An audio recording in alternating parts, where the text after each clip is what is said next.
اور وہاں ان بھی قابل ذکر ہے، اور وہاں دن بھی قابل ذکر ہے جس میں جس روز ہم ان سب خلائق کو میدان قیامت میں جمع کریں گے۔ دیکھو سبھی آدمی کو جتنے جی روح زمین میں آیا، اللہ تعالیٰ سب کو قیامت کے دن میں میدان حشر میں جمع کر دیں گے۔ پھر مشرکین سے کہیں گے کہ تم اور تمہارے شریک اپنی جگہ ٹھہرو، پھر ہم ان عابدین و معبودین کے آپس میں پھوٹ ڈالیں گے، اور ان کے شرک ان سے خطاب کر کے کہیں گے کہ تم ہماری عبادت نہیں کرتے تھے، سو ہماری تمہارے درمیان خدا کافی گواہ ہے کہ ہم کو تمہاری عبادت خبر بھی نہ تھی۔ اس مقام پر ہر شخص اپنے اگلے کیے ہوئے کاموں کا امتحان کر لے گا، اور ایک اللہ کے عذاب کی طرف جو ان کو مالک حقیقی ہے لوٹائے جائیں گے، اور جو کچھ معبود انہوں نے تراش رکھے تھے سب ان سے غائب اور گم ہو جائیں گے،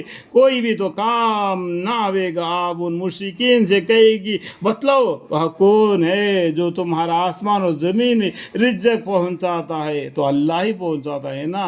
یہ بتلاؤ کہ وہ کون ہے جو تمہارے کانوں اور آنکھوں پر پورا اختیار رکھتا ہے؟ وہ بھی اللہ ہی ہے نا۔ اور وہ کون ہے جو جاندار چیز کو بے جان چیز سے نکالتا ہے اور بے جان چیز کو جاندار چیز سے نکالتا ہے؟ اللہ ہے۔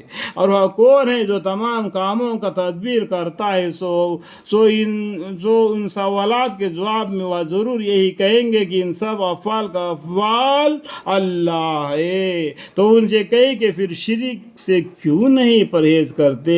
سو یہ ہے اللہ جو تمہارا رب حقیقی ہے۔ اور جب امر حق ثابت ہوا، پھر امر حق کے بعد اور کیا رہ گیا جو بجز گمراہی کے؟ پھر حق کو جھوٹ کر چھوڑ کر کہاں باطل کی طرف پھیرے جاتے ہو؟ اس طرح آپ کے رب کی ازلی بات کی ایمان نہ لائیں گے تمام متمائر سرکشی لوگوں کے حق میں ثابت ہو چکی ہے۔ آپ ان سے یوں بھی کہیے کہ کیا تمہاری تجویز کے یہ شریک میں کوئی ایسا ہے جو پہلی بار بھی مخلوق کو پیدا کرے پھر قیامت میں دوبارہ بھی پیدا کرے؟ آپ کہہ دیجیے کہ اللہ ہی پہلی بار بھی پیدا کرتا ہے پھر وہی دوبارہ بھی پیدا کرے گا۔ یہ اللہ کے آسان ہے، اللہ ہی کرتا ہے۔ یہ جو جھوٹے معبودوں کو تراش کر رکھے وہ کچھ بھی نہیں کر سکتے، وہ بھی تمہارے جیسا کہ ایک دن انسان تھے، بھلے برے کام کیے تھے اچھے کام کیے تھے، اس کا مطلب یہ نہیں کہ ان کو خدا کے برابر ٹھہرا لو۔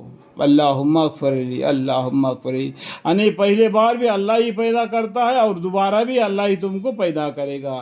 سو پھر تم کہاں حق سے پھیرے جاتے ہو؟ اور آپ ان سے یوں بھی کہیے کہ کیا تمہارے شریک میں کوئی ایسا ہے کہ امر حق کا راستہ بتلاتا ہو؟ اللہم اغفر لی، آپ کہہ دیجیے کہ اللہ ہی امر حق کا راستہ بھی بتلاتا ہے۔ سیدھا راستہ کون بتاتا ہے؟